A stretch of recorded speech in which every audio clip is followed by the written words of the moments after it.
Hey everyone, GoBotch here, back today with another post-game show episode for Madden 20 franchise with the Dallas Cowboys off the heels of a loss.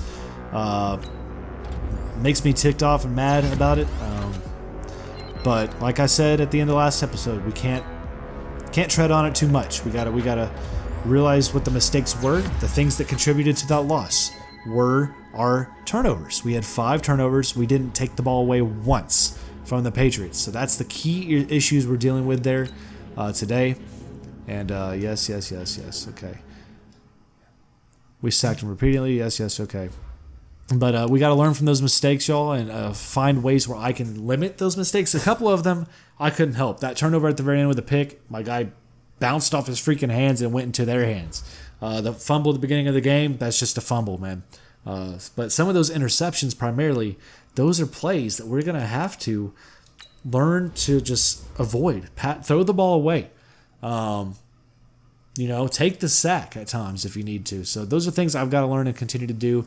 You see the way the game was. It battled until that fourth quarter where they just ran away with it. We outgained them almost double, y'all. It was outstanding offense from us, rushing and throwing. But again, you see we're winning all these categories, but then turnovers, 5-0. And then the time of possession, we dominated this football game, ladies and gentlemen. But we beat ourselves. Me, GoBotch, I beat myself in this game by allowing those turnovers. Brady, 138.4 passer percentage out there. Unbelievable game for him. 255, 4 touchdowns, 28 of 33, 84% completion percentage. Dak, 358 through the air, 2 touchdowns, 3 picks, sacked 7 times, and 64% completion percentage. Rushing-wise, we toted that rock with different guys out there. Zeke, 19 of 80, no touchdowns. Prescott, 11 of 65 with a touchdown and 3 fumbles. 2 were recovered by the other team. Michelle had 14 of 58. Pollard, getting new carries in there, had 11 of 46. And then receiving-wise, Jarwin led the way for the Cowboys. 4 catches, 101 yards, a touchdown. Witten, 6 of 96 and a touchdown. Then Austin, 7 of 73. Cobb, 3 of 40. Pollard, 2 of 23. Gallup, 3 of 17. Cooper, only 1 catch today. They did a good job of limiting him. We didn't get our eyes upfield a ton because we were worried about that pocket. Only 1 catch for him on the day total. So, again, a game where we just struggled offensively to get things going without turning over the football. If we didn't turn over the ball, we usually came up with points. But unfortunately, that's not the way this game shaped out. So after that loss, 48-27, we're heading back home to Arlington, getting ready for the 6-4-1 Buffalo Bills, ladies and gentlemen. So let's go ahead and take a look at this division, which is still pretty much locked up for the Dallas Cowboys. But now the NFL, and we're not the leaders anymore. The Saints, the only other team other than the Patriots that have defeated us, are now the sole team ahead of us in the NFC race. They're 9-2.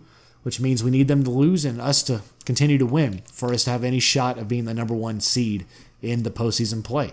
The Browns are still leading their division 8-3. The South is tied between the Texans and the Colts.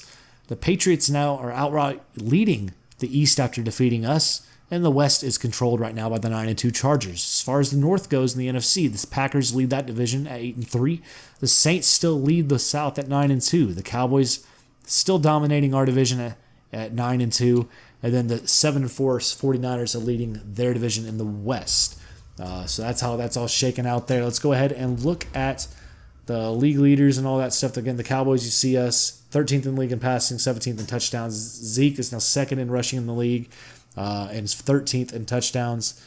Cobb, 52nd in rushing, 12th in touchdown receptions. Let's go ahead now and look at the league leaders across the NFL.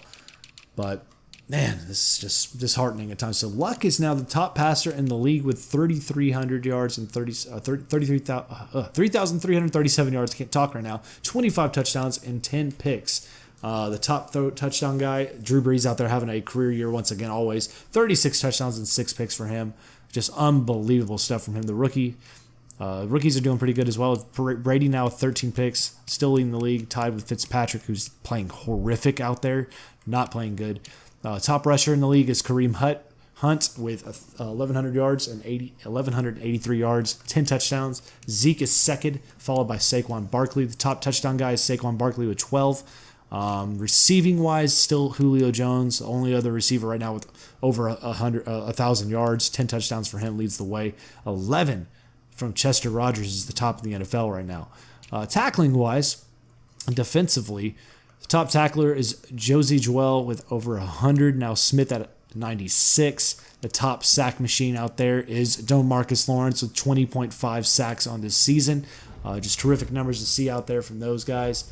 But here we are, 9-2. We're getting ready for the Bills, y'all. The Bills. Let's take a look at some of their stats before we continue on and look for what they're going to be doing to us. Coming out there with Josh Allen, a second-year pro out of Wyoming.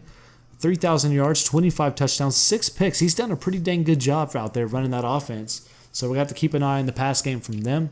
Rushing-wise, they got LaShawn McCoy, who has over 150 yards or 150 attempts, only 533 yards.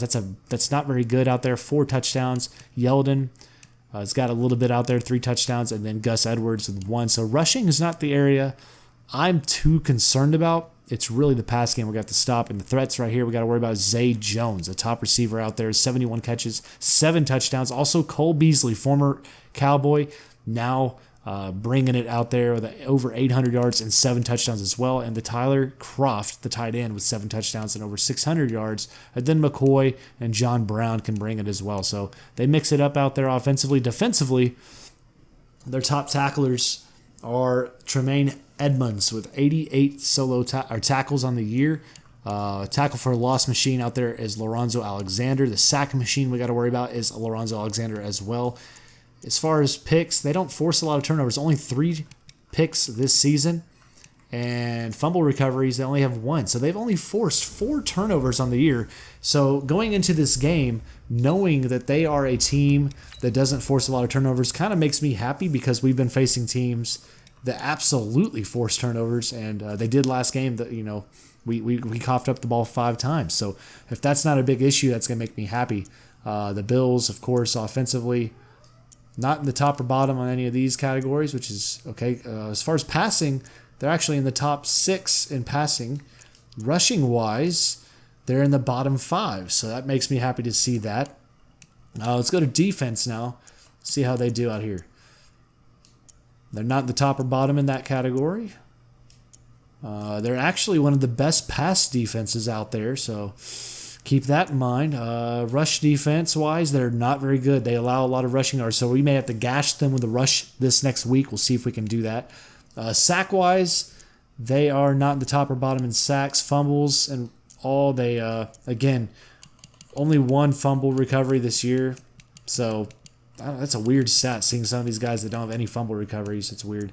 Pick-wise, they're the worst in the league out with the Panthers. So, again, I'm not worried about their defense stopping us or forcing us into turnovers, but we gotta be smart with the rock, not do anything stupid with their pass game, and get ready for this game, because it's a big one. It's Thursday night. That means we're wearing our color rushes.